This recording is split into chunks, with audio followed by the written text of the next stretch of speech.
Thank you for coming to our panel titled Media as Catalyst, Storytelling, and Social Action.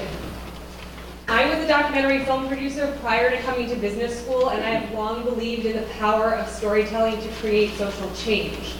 So when the focus for this year's conference was announced, aligning strategy to maximize impact, I knew I wanted to draw together professionals in both media and social enterprise who strategically use storytelling and media to maximize their social impact. In recent years, as technology has shifted how media is made and who can make it, storytelling has become ubiquitous. It is not only at the heart of social movements, but also critical to business strategy and political campaigns. And as storytelling becomes more pervasive, it is even more important that we understand how to tell stories well and for the right effect. We are very lucky to have today a group of esteemed professionals doing incredible work at the intersection of media and social enterprise. Two of our panelists focus first on media and storytelling and how it can create social impact. The other two focus on social causes and use media in innovative ways to reach their goals.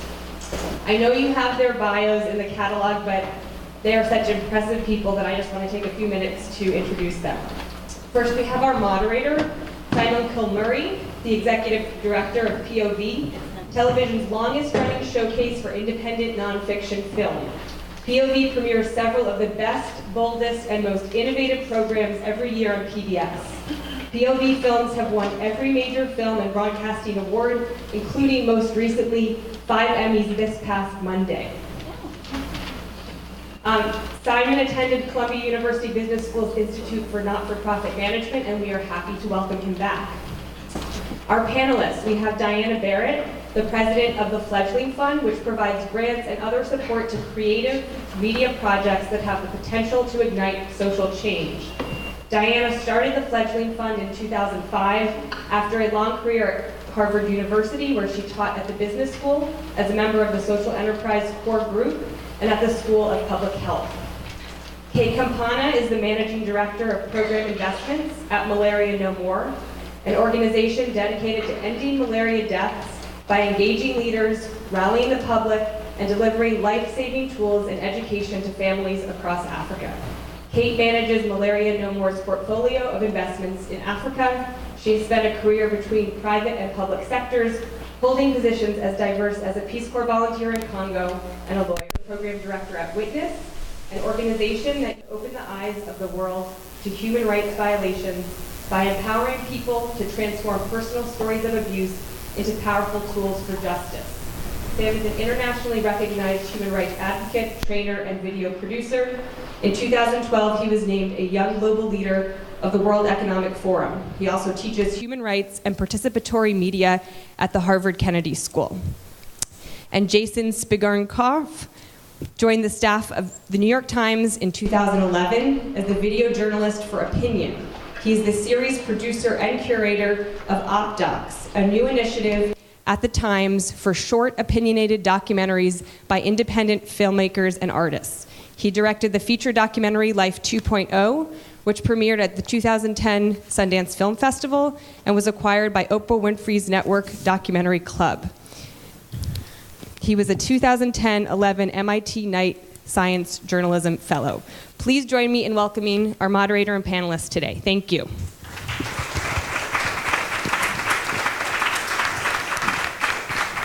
Good morning. Thanks, Wynn, and thank you all for coming out. It's a great turnout for this panel. It's very exciting to be here. I'm not going to talk too long because we have 4 people here who have tremendous experience, and they're the ones you've come to hear from. But just a little bit about me and POV. We've been working in documentary film for 25 years, and POV was founded on the idea that documentaries can engage people in a level of conversation and illuminate issues in a way that was particularly unique and engaging. But one of the things that we've always struggled with is what's the impact of film? What's the impact of when you send these films out into the world? How do they change people's lives and their actions, and how they engage with the world? And I think all four of our panelists are working in that space very actively and have some very interesting ways of how they measure that impact. So I'm going to ask, the way I'm going to run the panel is I'm going to ask them each to do a quick macro overview of where they're coming from and how they use media generally. And then we'll go into specific case studies, and they're going to show some media that they work with that has either been successful or has been surprising or has been challenging. And I think we often learn from those surprises more than our successes sometimes. And it's also important, I think, when we, particularly when we hear from Malaria No More and from Witness, you know, that we talk about media and who's making it and why they're making it, and how you reach people who may not be already inclined to listen to your stories. So I'm going to start with Diana Barrett, who's been working in this space for the past 6 years. And Diana, can you give us the overview of Fledgling and how you got involved? Sure. Welcome, everybody. It's great to see such a great turnout. I was kind of a classic academic pretty much all of my working life. And then I came to New York. I left Harvard Business School in 2005 and came to New York and had kind of a 6-month period of not knowing exactly what I was going to do, which frankly scared the hell out of me. And I'm not good with that kind of thing at all. But I had the sense enough, mostly because I had a very supportive husband who kept saying, just figure out what you want to do. And so one day I was asked to see some footage of a film that I'd never heard of about India. And that was very appealing because I'd been to India many times on an HIV/AIDS project at Harvard, the Kennedy School. And so I went up to this weird little room, which I now know is an editing room, and I saw something that I now understand was an assembly cut. And it was a film called Born into Brothels. And that was the first film I ever got involved in. So I began thinking that there was a way of really using something other than the written word. I grew up with a written word. And with a written word, you know, you spend a year writing an article and 11 people read it and 9 disagree. And then I thought, wouldn't it be great to really be able to use something that was visual to change people's minds? And I have 3 kids, and I kind of grew up in visual media through them, and Harvard Business School became very visual when I was there. So all of this appealed to me. So we started Fledgling. Just to give you a quick snapshot, we have a new website coming out in about 2 weeks, and all these snapshots will be on the website. But we've put about $9.5 million into 268 different projects over the past 5 years. And we do that. It's a family foundation plus a variety of funders. Now we have Ford Foundation is funding us, and the Home Depot Foundation, and about a dozen individuals as well. So we become very strategic. We look at inflection points and kind of leverage points where strategically we can really make a difference. We've become very, very systematic. We used to put more money into production. Now we do almost no production funding. We have 2 submission cycles a year. It actually closed last night, and I just got a message this morning, a few minutes ago, that we have more submissions than we've ever had before. So it's about 1,100 submissions, and out of that we choose about 35 films. So we're very, very systematic about what we do. We are all about impact. Every film is chosen because we think for one reason or another it can reach audiences, change minds, change laws, which I'm not supposed to talk about, but because we're not supposed to do that, but it does. And I'll talk about that specifically. And so we look at every possibility. The internal revenue. Right, exactly. We look at every film from the vantage point of what can we do, and we're very involved now in transmedia projects, looking at the visual and the written and assemblies of people and conferences. And I absolutely love what I do because I get to think about big ideas in ways that'll have an impact, and I get to work with young people now in the form of filmmakers as opposed to students, and I get to do a lot of this, which is very exciting. Thank you. And Kate, tell us about Malaria No More. Can you hear me? A child dies every minute in Africa. You might, at this point, know that from some of the work that we've been doing for the last 6 years in America. We were formed 6 years ago at the first ever White House Summit on a Disease, and the idea was to bring media, broad public opinion, and policymakers together in order to drive resource mobilization for malaria control in Africa, and then ultimately to drive progress on the ground in Africa, again using media. When we were first formed, the idea was let's capture, and most of our board and influencers in Malaria No More are big media folks in traditional media originally, and now that's morphing very robustly into the social media. And the idea was to capture the biggest stages. We hijacked American Idol and their show Idol Gives Back for 3 different shows and raised tens of millions of dollars for mosquito nets. The idea was $10, save a life, buy a mosquito net, always with the notion that we'll always drive more public awareness with this marketing mnemonic than we will actually drive actual dollars from individuals giving $10. But our metric has been, let's drive public awareness to the disease and then drive public financing, mostly from the US government, but also from the UK, for that disease. In the time since we've kind of heralded ourselves in this cause from the American Idol and used a variety of different comedy platforms and other things, always focusing on massive distribution. Really good content, massive distribution. It's no good if not enough people see it. And since that time, public awareness, as measured by us, by Gallup polls, of malaria as a leading cause of death among children has gone from 29% 5.5 years ago to more than 50% now, which is remarkable in a crowded marketplace like the United States for a disease that doesn't impact most people in the United States. We take these same tools and we do the same thing in Africa. There we try to capture the biggest stages.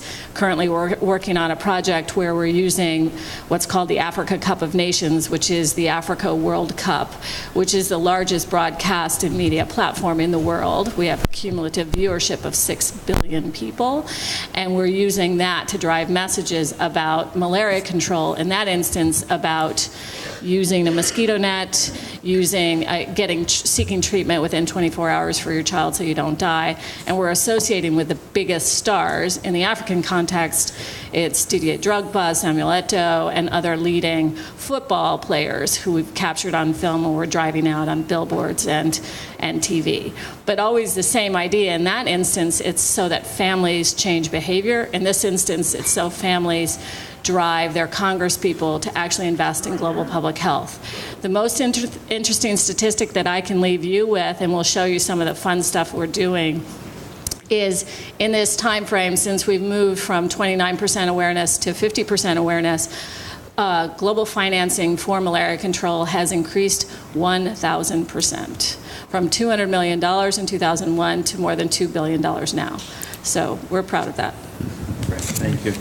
And Sam, Witness was founded as a media organization using media as its primary tool. So tell us a little bit about it. So Witness came out of a moment that's just over 20 years ago now, which was when George Holliday filmed from his window the beating of Rodney King by the Los Angeles Police Department. And the founders of Witness said, well, here we have this instance where an accidental observer films a piece of human rights footage that galvanized a debate, was part of a trial. Why is it that we're relying on the accidental observer rather than equipping human rights activists with cameras, the people who choose to be in those wrong places at those times and are trying to share those stories and are using them in purposeful ways? Over the 20 years since then, we've evolved and learned. Over time, we realized that, of course, just providing the cameras was not enough. In the absence of storytelling and in the absence of thinking about distribution strategy and advocacy, that video often went unseen, often went unused. And in fact, that a lot of the circumstances in which the Rodney King footage was used, for example, in a judicial proceeding and receiving massive widespread news attention, weren't the circumstances that many human rights groups could encounter. They were trying to think about how they used them in work-engaging decision makers, mobilizing their communities, generating a groundswell of engagement online.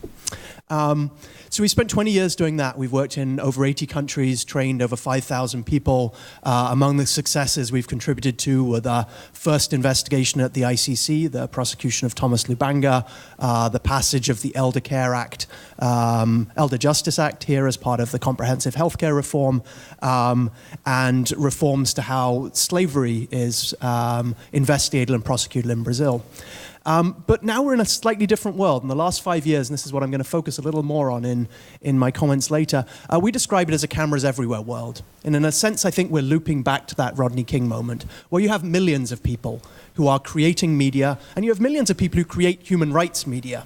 not only Facebook updates on their cats, which clearly still surpasses the human rights media creators, and probably will for a while. The way we deal with that, there are 3 prongs to our approach. One is we think about how you scale up the impact of campaigns by linking together people who work on similar issues.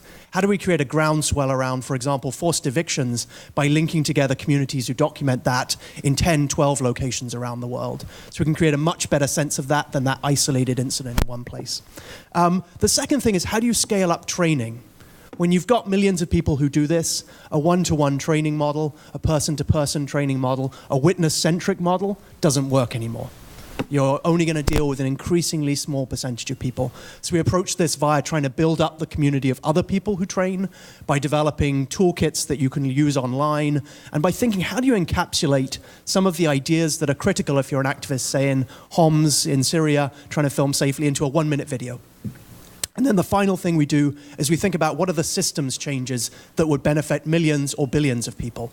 So for example, we've been advocating around blurring tools in commercial platforms so that everyone can have access to a way to protect their anonymity when they upload a video. And we just got that introduced in YouTube. That affects 800 million people who might choose to speak out in a repressive or dangerous context in a way that has a scaled and system-wide effect. So we try and identify those kinds of impacts and pursue them.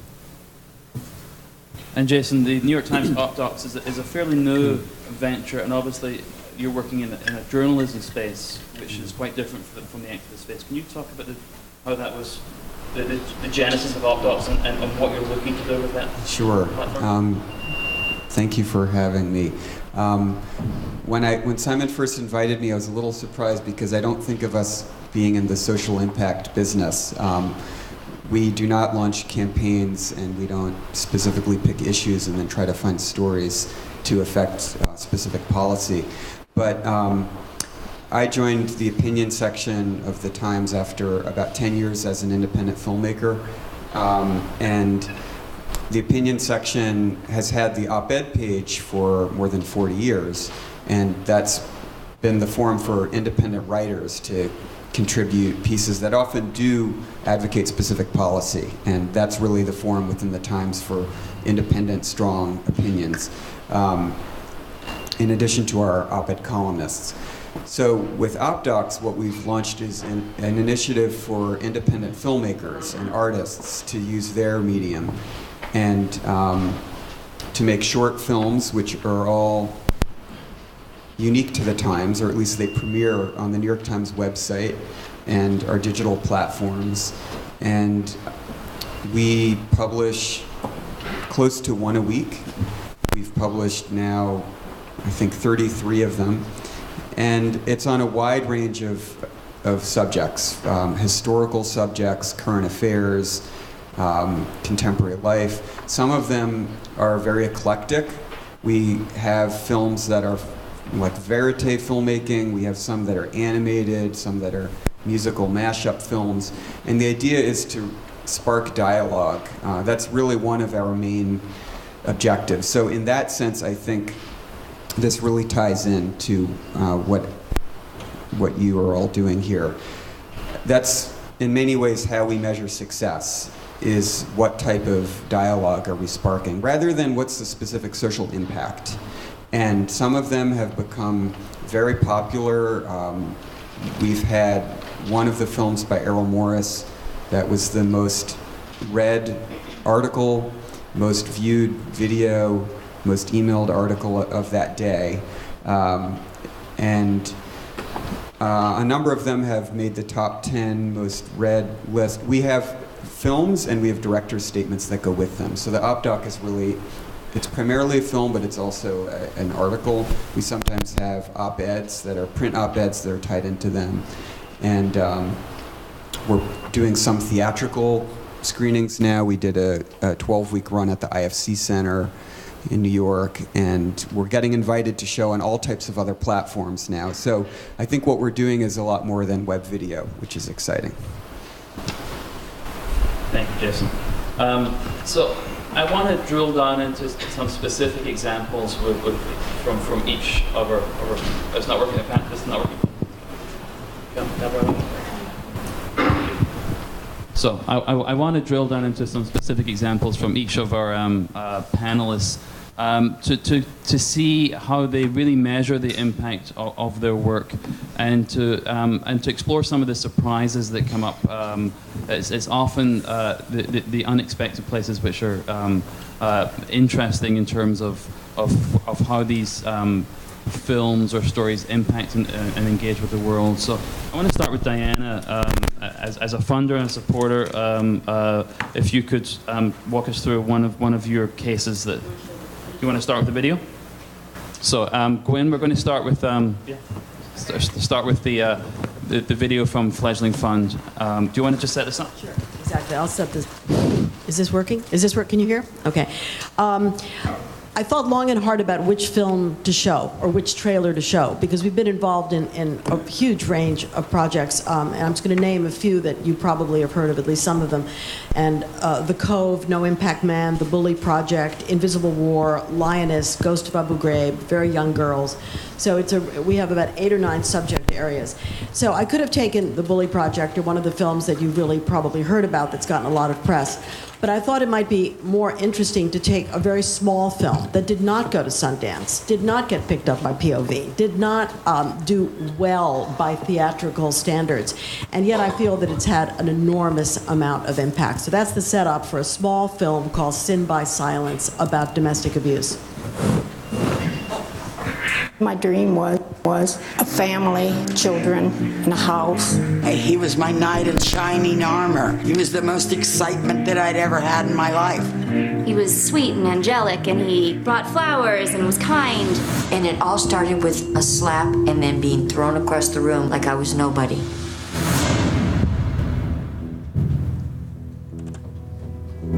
All I wanted to do was protect myself. It cost me life in prison.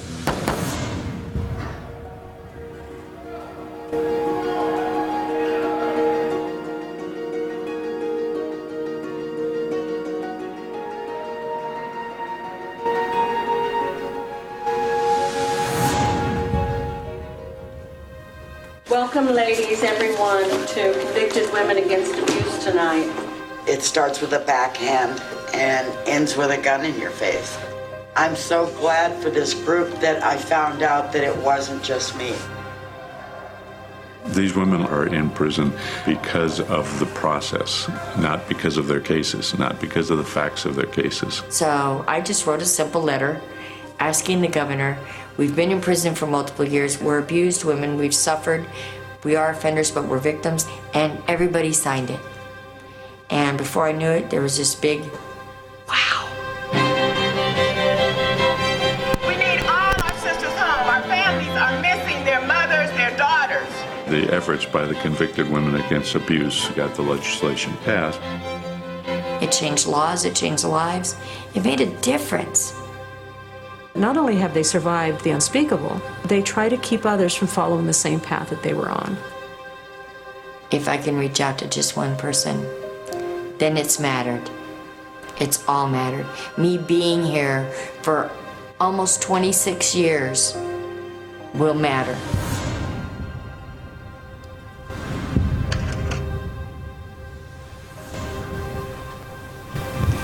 Every time I see this, I'm glad to do what I do. And the title, which I think is interesting, To Sin by Silence, comes from a wonderful line. To sin by silence when we should protest makes cowards of men. And I think we can all relate to that one way or another.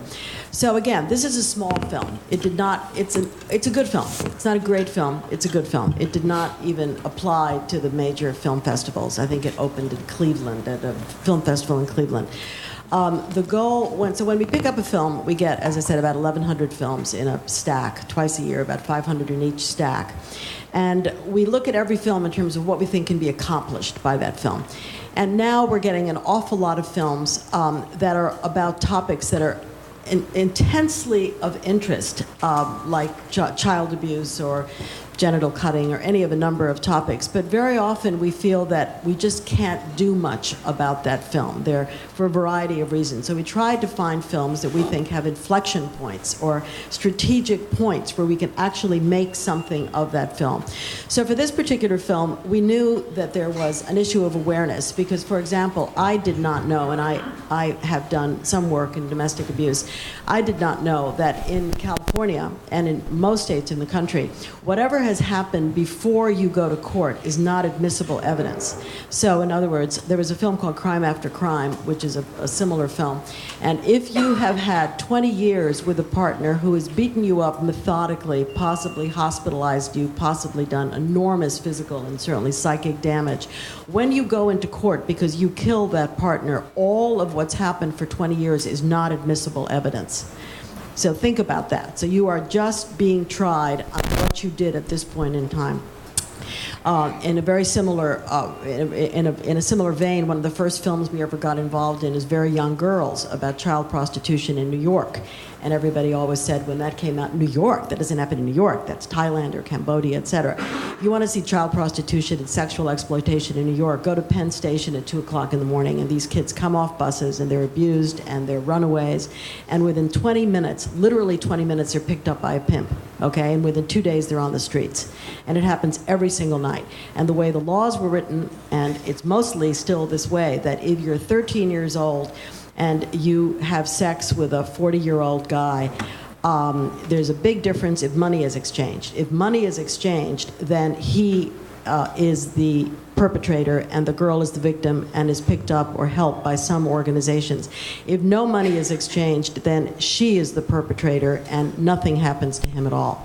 So it's these laws. I mean, I never knew about these things, but these things are the background to many of the issues that we all, I think, care about. So this is a film that we thought needed some awareness, and it also needed some action. It was a low-key film, but we thought we could really do something substantive with it. And I might add that this is kind of one of the favorite films among my there are three of us, our two staff members, just think this is one of the most forcible films we've taken on. So we wanted to create awareness, we wanted to build connections, we wanted to figure out what was on the ground. And what we often do is to figure out who are the not-for-profits, the NGOs on the ground, whether nationally or internationally. We're not trying to reinvent the wheel. There are people that are far smarter and more educated than we are. So let's use their skills and let's figure out how we can get this film, whatever it is, in their hands in a way that can push forward their agenda. So that's our general format. So we decided that one of the biggest things we could do with this film was get girls or get women to understand that this could happen to you. So we used a campaign called What's Your Red Flag? And for every woman who's in a potential situation of abuse, there's usually a red flag. He raises, and it's usually he. There are female situations, but they're very, very small. So he raises his hand. He does machismo kinds of things. He raises his voice. He hits one of the kids. There's usually one thing that happens methodically that the woman goes, here it comes again. And so we wanted to get this idea of what's your red flag. We went to key states in the country where the worst statistics occur in terms of domestic abuse. We connected with each of the states, specifically with their domestic violence coalitions, to identify where we could do the most forcible screenings, where we could really have the most power with screenings. We did a Stop the Violence tour in 10 states. There were about 400 screenings on college campuses. Again, trying to get girls and women to understand that they can head this off. And very often it's 13 and 14-year-old girls that somehow think it's normal on a date to have a guy slap you. And once that starts, we really taught them that this is not normal. This is not affectionate behavior. And there are times to stop this very early on. What did we achieve with this film? We did a lot of things. The goal, very specifically, was to release one person, who's the person speaking on camera. She was released in 2011, and the film was seen as key in the governor's decision to release her. There's a similar film called Crime After Crime about a woman named Deborah Peig, and she was also released after a young couple, two lawyers, spent 5 years trying to get her out of jail. And they finally did, and sadly she had lung cancer and died 9 months later, and spent that 9 months doing speaking tours all over the country. Very similar situation. Even in that case, her boyfriend, her husband's family had said, this guy's a scumbag. This woman was a good wife. My son was a bad person. She should not be in jail. And even that, she was in jail for 27 years. So there was a 600% increase in visits at one specific area that we tracked, the Gender and Sexuality Center at the University of San Francisco.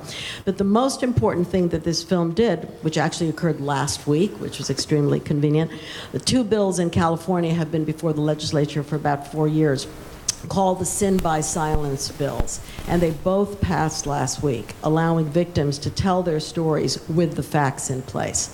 So that's an enormous impact that this film has had.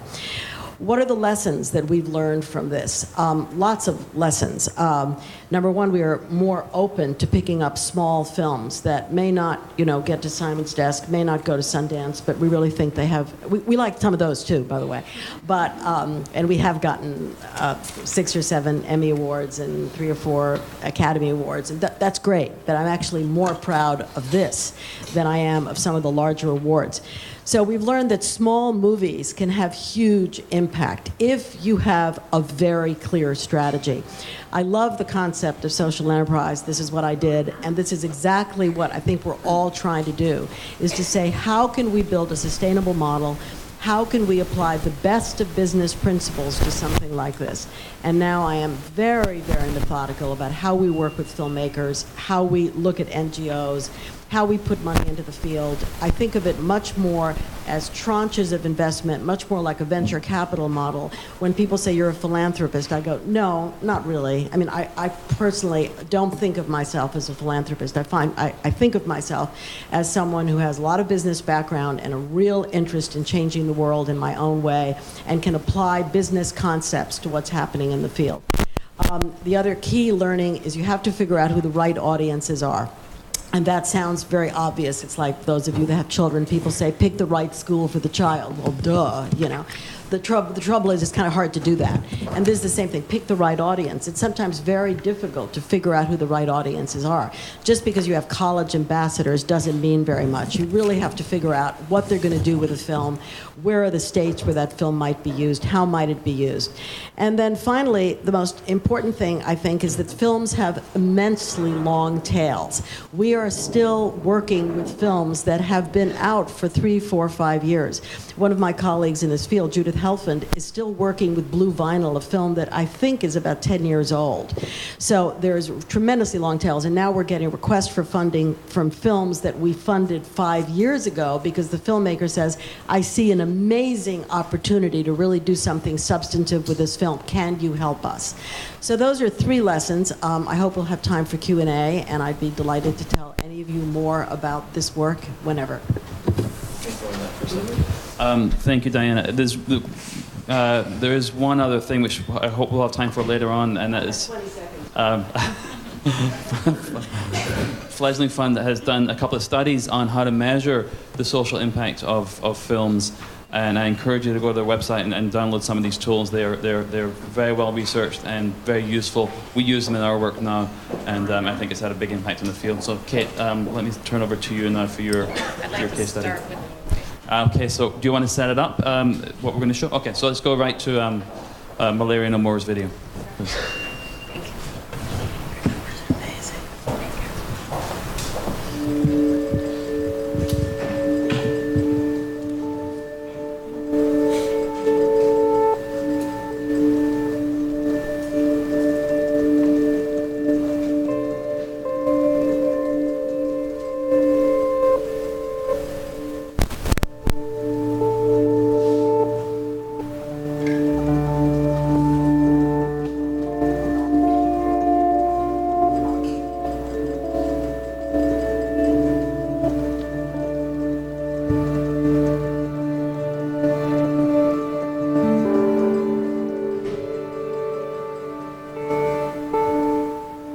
14 million people around the world are on Twitter. Thousands are signing up every week. You know, if I beat CNN to 1 million followers, I will literally go and ding-dong ditch Ted Turner's house while I'm in Atlanta. Kutcher, you're playing out of your field. You're in another time zone.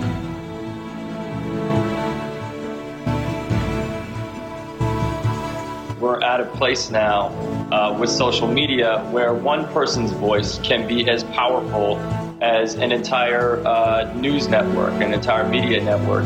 But you can really rally people around different causes. That, you know, what we've been doing is with this effort, working with Malaria No More to actually put an end to malaria. It was down to the wire, but around 1 a.m. Central Time this morning, Ashton hit the 1 million mark, beating CNN.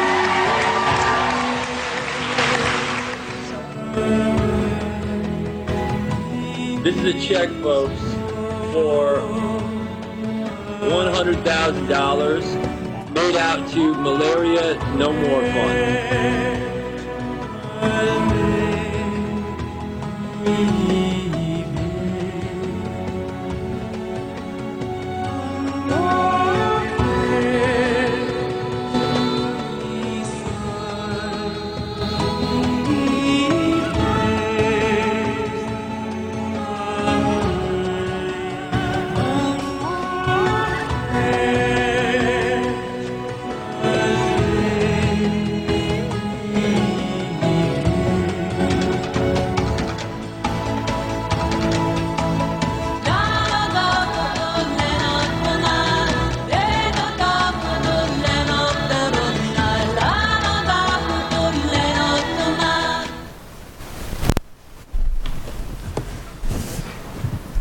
We did this in 2009 when Twitter was first kind of taking off in a pretty big way, and just tried to use the conceit of old versus new media and connections that we had with some of these celebrities in order to wage what was a deliberately planned out campaign to have. We didn't think we'd actually get this much attention, and we didn't actually think that Ryan Seacrest and P. Diddy and Oprah and others would make very public pledges as well. We ended up raising $500,000 in this particular campaign. But what's really important to focus on, and you saw the statistics even at the very head end of this clip, at the time we were doing this, a child died every 30 seconds. Now a child dies every minute. So we've made vast progress just in the last couple of years. At the time we did this, we had collectively raised enough money for 165 million mosquito nets in Africa. We have now raised 350 million mosquito nets in Africa, and they've gone out. And now malaria is down 40% in 15 countries in Africa, largely as a result of mosquito nets. So it's really exciting to see that a small catalytic thing like this can catalyze a lot of big energy in other flora. One thing that I want to tell you about also is this particular money that was raised and how it was spent. Every dollar that we, as a relatively small NGO, that we spend is always driving catalytic investment in one way or another. Whether we invest in a small campaign like this in order to get big public awareness in the U.S., or we take the relatively small money that we raise from this vis-a-vis the large populations in Africa, and we try to catalyze policy change there. We invested this money, and it bought roughly 90,000 mosquito nets in a small district in Senegal called the Vélingara district. At the time we made the investment, and this is actually shocking and it's interesting because it's just changed in the last, say, 3 years. At that time, U.S. government policy and the policy in most countries in Africa was mosquito nets go to every under 5 child and every pregnant woman. Now, last I checked, mosquitoes bite everybody. So why would you, with an infectious disease, only give mosquito nets to the people who are most likely to die? You want to eradicate the disease, which means getting rid of the parasite, which means you don't want it to live anywhere. And so a lot of the kind of equity issues, but mostly from an efficacy point of view, that we learned about in the malaria sense, Paul Farmer talked about years before, and I guess he's following this. I commend you to go see him because he's so compelling. But he talked about with respect to drug-resistant TB and the fact that with these infectious diseases, you have to reach everyone. in this small donation of 90,000 mosquito nets, and in partnership with the United States Peace Corps and a small community organization, we were able to demonstrate to the U.S. government, oddly, and to the government of Senegal that it's possible to reach every single household. And we did not have to limit our ambitions to covering children with children who are under 5 and pregnant women. The reason why, not to get into minutia, but the reason why everybody focuses on those people is because they come into health clinics when they're pregnant, and so you can get them, and so you give them the mosquito nets. And so, how can we reach adults? They don't come into health clinics. Well, with Peace Corps and showing how we could, with community organization, we could reach everyone, and then the government of Senegal decided to emulate that policy, and so has it gone across all the continent of Africa. And now the ambition in Africa is for everybody to have a mosquito net and to sleep under it every night. So, can I ask you a quick follow-up, and that is, how did you come up with the concept of using this campaign? I mean, where did that idea generate from? Literally, our founder, who's a billionaire philanthropist named Ray Chambers, who made his money the old-fashioned way on Wall Street, and decided that he wanted to make a difference in the world and affiliated with the Millennium Development Goals. And as he has done so and decided to literally focus, largely through the influence of Jeffrey Sachs, who's here at the Earth Institute, to focus on malaria, because it is the disease that if you solve that, then so many problems go away. And as he did that, he was able to connect with a number of celebrities. He met Ashton Kutcher. Ashton Kutcher said, we should do something with social media, and then the idea was hatched. The other co-founder of Malaria No More is a guy by the name of Peter Chernin, who used to be the CEO of News Corp and run the entire media empire of News Corp. He left a couple years before it got dangerous over there. And he had a lot of the traditional media connections in order to have this happen. Thank you so much. So Sam, Witnesses Media is at your core as an institution, but you're also working closely with new technologies and human rights. So let's hear about your work and how it's evolved over the past few years. Actually, could I start with the people before profits one? That'd be great.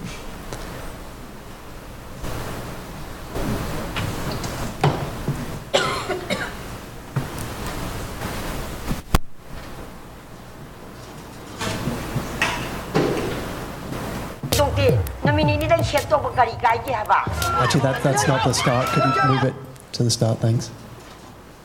Sorry, Sam, I can't hear you. It's not. That's not the start of the video. That's what I was mentioning.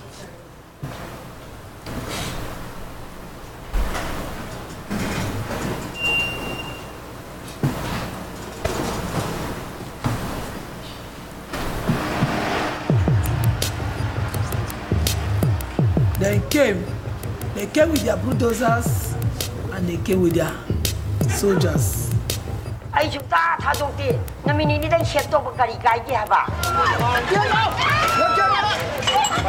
To me, it's just like a war zone. It's like somebody dropped a bomb here and just boom, dispersed everybody.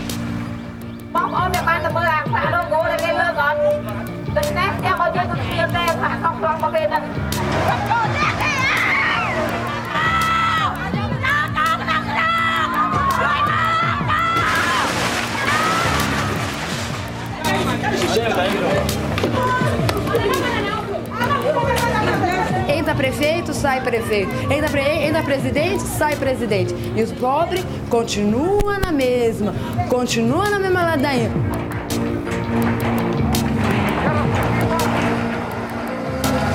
Hablan de los megaproyectos que traen desarrollo. Queremos decirles que hemos ido a diferentes países en busca de la frase desarrollo y esa frase no existe.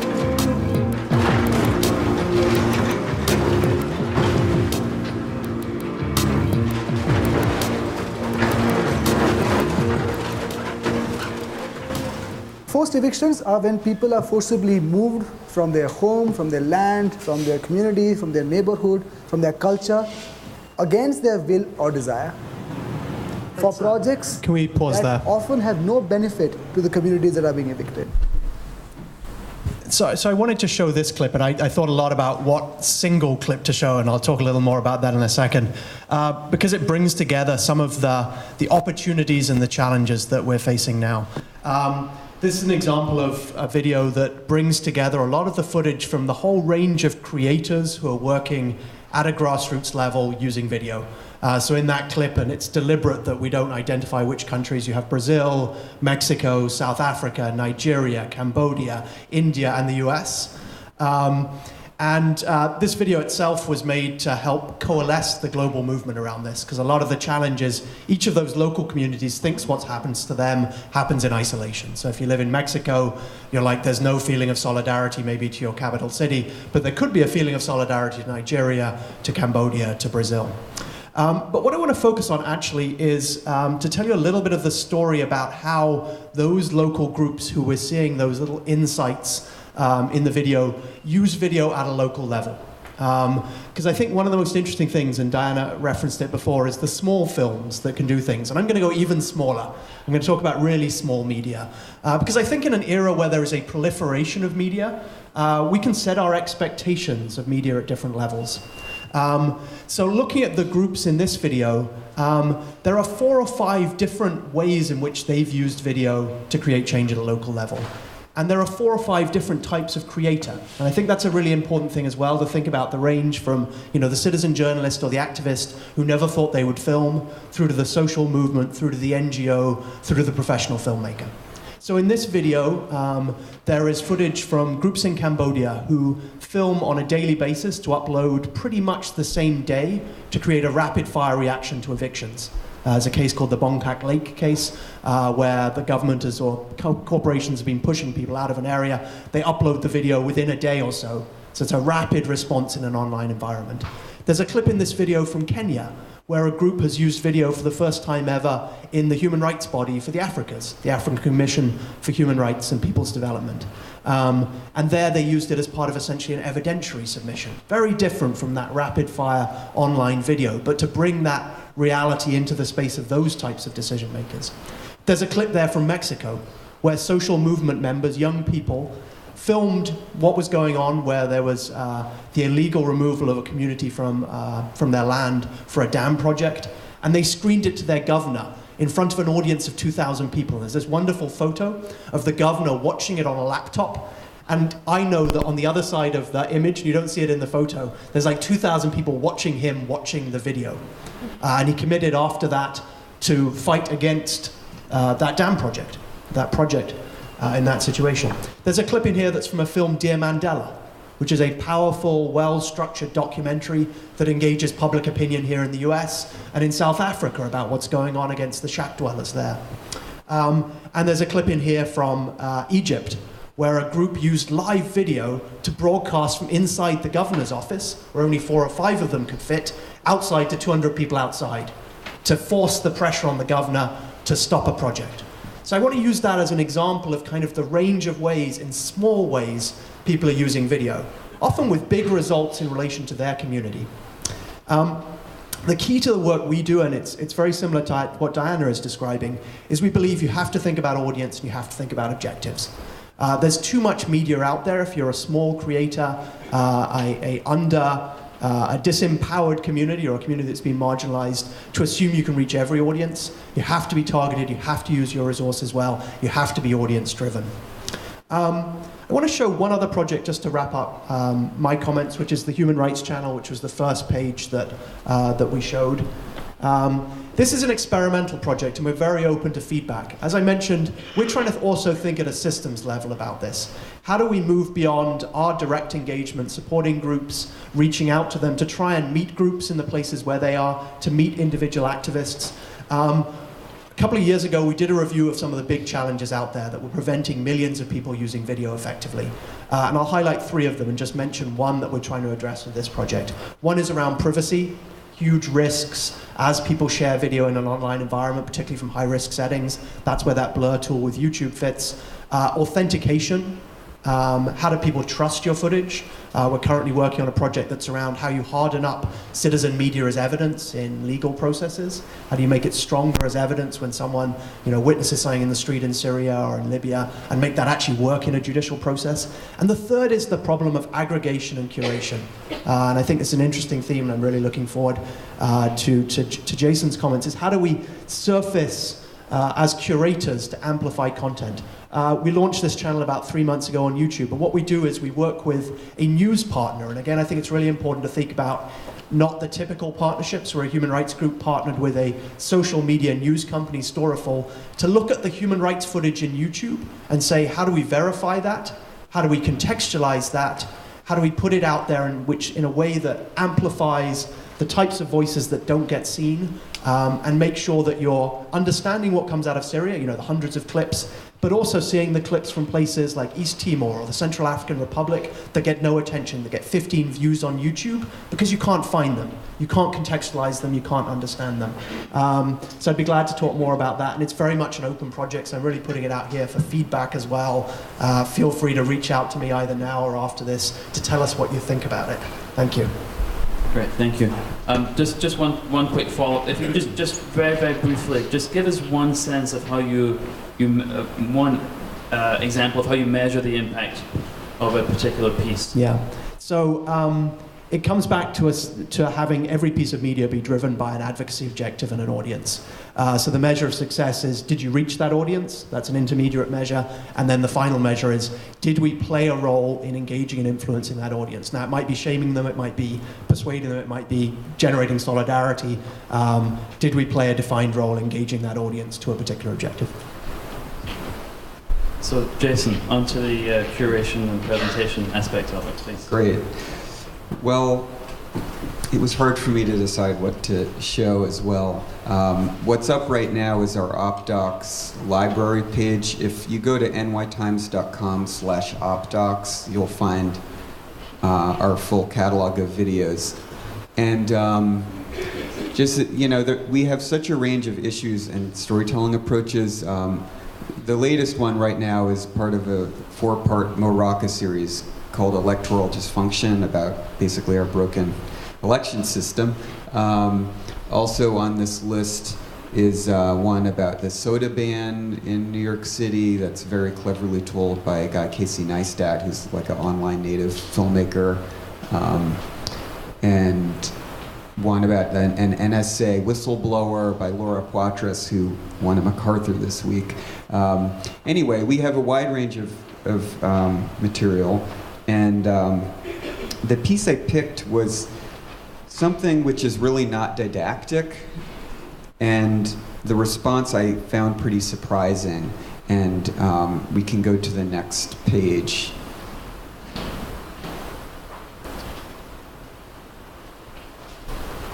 There's actually a link which, do you have the link that shows the article? No.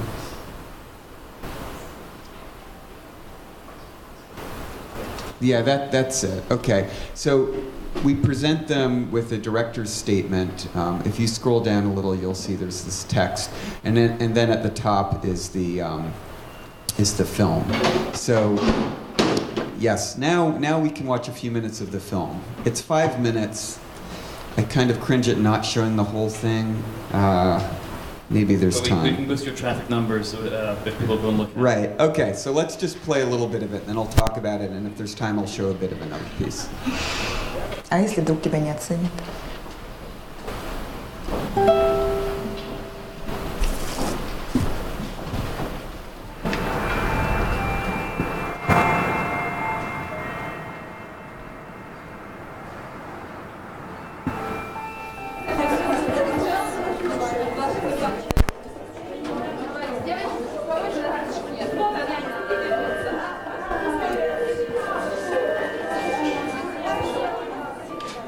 Maria, did any of these other girls travel anywhere yet? No? So these are really, really fresh girls, really fresh new faces.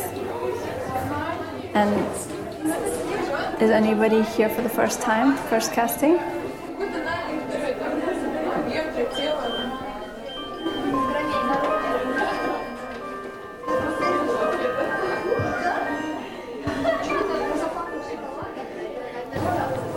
I find the girl when she's the most raw talent, just fresh beauty, untainted by the world. Really a model after 18, they're finished, and we're looking for girls that are 13 and 14.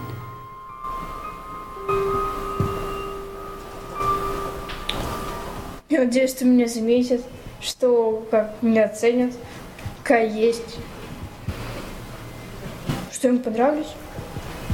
Все. Вот на что надеюсь. Есть надежда, да?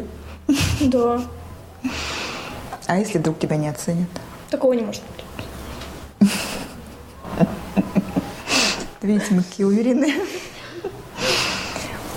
Хочу, чтобы Маша была, счастлива, что все у нее в жизни получилось, что... Are we casting now or are we just measuring? I guess we could stop it here. So the piece really profiles this young aspiring model named Masha, and also shows this American model Scout. And it's really not a judgmental piece, but I find viewers are often disturbed by it. It's adapted from a feature documentary called Girl Model, which is in theatrical release right now. The material in this piece is not in the feature film. Often what we do is invite filmmakers who are working on features we find really interesting to make kind of companion short films that can live alongside their longer projects. Although the majority of our pieces are shorts and are not related to other works. Girl Model will also be on POV, Simon's series, in PBS next year. So this we thought of as counter-programming to Fashion Week, and that was our peg. So we published it during Fashion Week, and I really didn't know what the response would be, and what I found really surprising was this vehement hatred towards the modeling industry. This piece does not explicitly deal with sex trafficking, although this is kind of a subtext. So one of the comments was, "It's nothing more than a glorified meat contest. It's sad and it should be illegal," which was Frank in Oslo. That was the most recommended comment. His comment went on. Our commenters often write paragraphs. Another guy in New Jersey, Craig in New Jersey, said, "I had to turn the camera off after the camera peered around the room. It reminded me of a lineup of women on their way to the gas chamber in a concentration camp." Pretty strong feelings. And in Germany, a guy, Matt, wrote, "It's confirmation of the most despised business run by the most despicable people." So definitely not the image we're promoting in the style section. And we tweeted this film to more than 6 million followers, and we also posted it to YouTube, and it was picked up by one of our partners, the iFiles, which is an investigative reporting channel by the Center for Investigative Reporting in San Francisco. And so we published them in all these different places, and then 2 days later, the opinion section had a room for debate on this issue of teenage modeling. And here it is. This is not explicitly part of OpDocs, but we're all part of the same section. So this was called Sweet 16 and a Runway Model. And the question was posed to a group of experts and models. The question was, considering the nature of the business, which includes the pressure to be thin and can exploit young and beautiful girls, should the age limit for modeling be higher? And we had several models and activists and a psychologist, and they all wrote very considered pieces about this issue. So I think the OpDoc lives in this universe of the filmmakers, the public comments, on our site, within the Twitter sphere, as well as writing by other experts here with room for debate. And it shows what we're trying to do, to have a kind of rounded view of an issue, rather than taking an issue and then designing a campaign to affect specific change. We let the public really consider and debate. So how many minutes do I have? I'm good. Oh, this is good. I have 4 minutes left. Can we go back to the video library? I got through fast. But I'd love to show another piece if we can. Huh? This might eat up all my time. 2 minutes left. Oh. There's the first link. Yeah, and then hit the back button. Okay. Can you scroll down? Now, on the bottom row, the second, that one. Click on that one. We'll just play a minute of this and I'll describe what happened with this piece. So this is called The Scars of Stop and Frisk.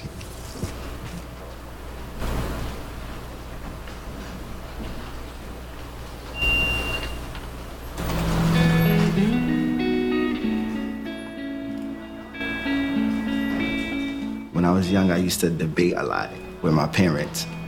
So they always told me you should be a lawyer. I used to play around and watch a lot of stuff like Law and Order. I love that show. That's why I was so confused the first time it happened. I thought you had to do something for them to really stop you. But after that, I seen that you didn't have to do nothing to get stopped.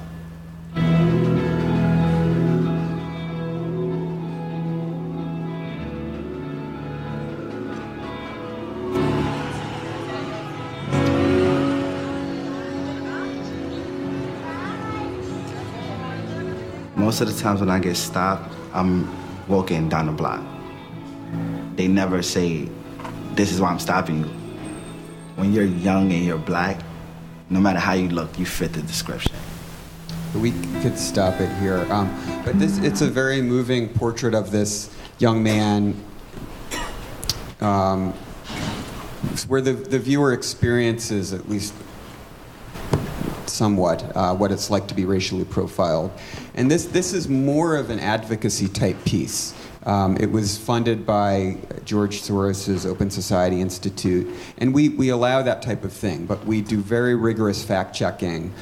We spent days fact-checking this guy's story, and when we published it, we get scrutinized and attacked. And in this case, the NYPD leaked information. At least we're pretty sure that's what happened. They leaked information about this guy to a conservative publication to try to trash him and discredit our story. And fortunately, we had done such rigorous fact-checking that we stood by our journalism, and we're proud of what we published. Thank you. That's great. I do want to open this up to questions. One of the things that strikes me is with all these cases is the attention to storytelling and to engaging the audience through a narrative, through a story. But I want to open that up to you. We have just a couple minutes for questions before you go on to your next panel. So please, sorry. Sure. I noticed that all of you work primarily on video. I was wondering if you had an opinion on whether that's a better way to engage an audience than print or text on the website or radio even. I think all of us have focused on what audience we're trying to reach and what the message is. And we have found in our work in Africa, for example, where in many countries you only have between 20 and 40% penetration with television, that we're doing most of our work in Africa on SMS and through radio. So. In your audience. I'll just make a comment. I think one thing I didn't say, which is kind of relevant to your question, is the topics that we're all dealing with are immensely complicated topics. I mean, just very briefly, for example, trafficking of young girls. We can all agree that trafficking is bad, but obviously, but until we get to the point where we understand what causes a woman or a couple to decide to sell their 5-year-old girl, it's actually a very rational argument. Okay, so unless you really understand what's going on in the village and what's going on in the society and how you change that and how you change the incentives, trafficking is going to go on because it's a very rational argument. So the answer to your question is, I think in order to really see what I call looking around the corner on a specific issue, you have to use every modality possible. Some of it is the printed word, some of it is radio, which is immensely powerful, some of it is local television, some of it is video. You're not going to solve immensely complicated problems with simple solutions. It just cannot be done. I wish, but it can't. back. Yeah. Diana, I wanted to ask you, what percentage of your work is done domestically and what percentage is done internationally? Interesting question. I would say we look at pretty much anything internationally if we feel that there are very strong NGOs on the ground that can really do the work, because we're not in a position to fly all over the world. It's a staff of 3. So we kind of gravitate more easily to domestic projects, but we're open as long as it's a feasible structure for us. Right here in the front. Ma'am, you said that you work a lot in India. What is the, I'm from India. I wanted to know, I know that in India, although in theory human rights is there, but oftentimes human rights is given short shrift.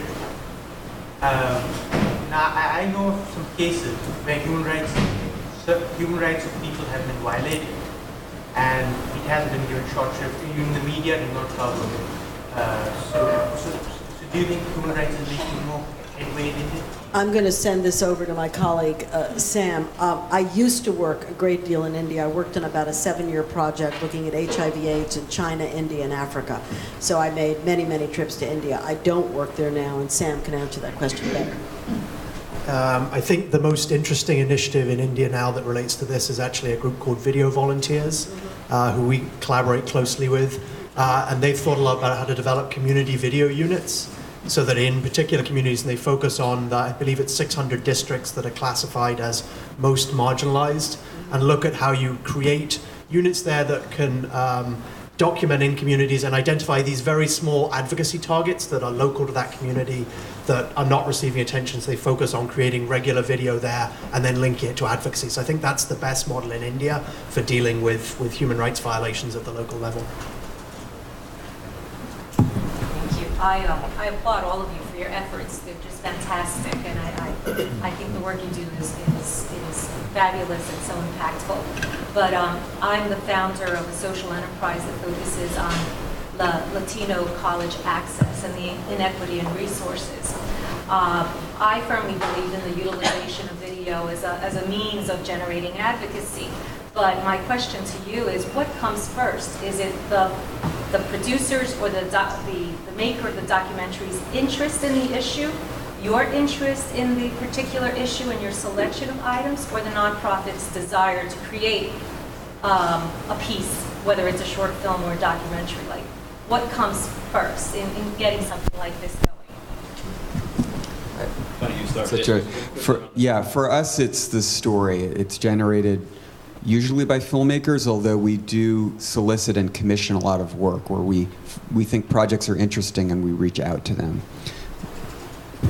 For us, it's the advocacy, but I think advocacy comes out of narratives you encounter in your community. So I think it's hard to separate out, but for us, it's key. You know what you're trying to change, and then the stories are revolving around that. For us, similarly, we're obviously basically an advocacy organization. We have a point of view, but we have very specific targets in terms of mostly policymakers and individuals. And so we solicit filmmakers to work with us to make that story known. For us, I would agree. I think it's mixed, but we're beginning to be more proactive now. I personally, for example, we get so many films in the environmental area, have taken on the environmental and the educational area as special interests, and I'm trying to learn all that I can in order that we can be somewhat more proactive and potentially even commission projects, which we've never done before. We've taken a reactive stance and waited for things to fall into our lap, and we're beginning to be more proactive, but it's a huge time suck. So we have time for one more question. I'm sorry, I'm going to really do with the glasses right now. Thanks. It's actually a follow-up to that. Are there forums where organizations that are doing work that could benefit from telling their story in a broader way could access these storytellers and access videographers who do this work? Do those forums exist? And if so, what are they? I've had a very hard time finding good ones. This week, actually, I've been looking in the environmental area and doing some in-depth analysis of all the major organizations and reaching out to people that I think are in the environmental field in both sides of the issue. that climate change doesn't exist and climate change does exist, and trying to come up with reasonable forms. And I'm finding it very difficult. If anybody has any thoughts, I would welcome them. I would add to that I think it's a real gap, particularly how do we create a matching process that operates particularly at the small media level, because there are still key skills here that are around producing and storytelling that are not innate to everyone. And so thinking about how to create that matching. So as a social enterprise idea, if anyone wants to take that on, trying to do that in a much more systematic way would be a really powerful thing to do. We could go on for a long time. I'm sorry, we are out of time. I know your next session's coming up in just a few minutes. I want to thank Gwyn for organising this, and I really want to thank our panelists for sharing their knowledge, and I encourage you to check out all of their websites where there's a lot more information on their work. So thank you for coming.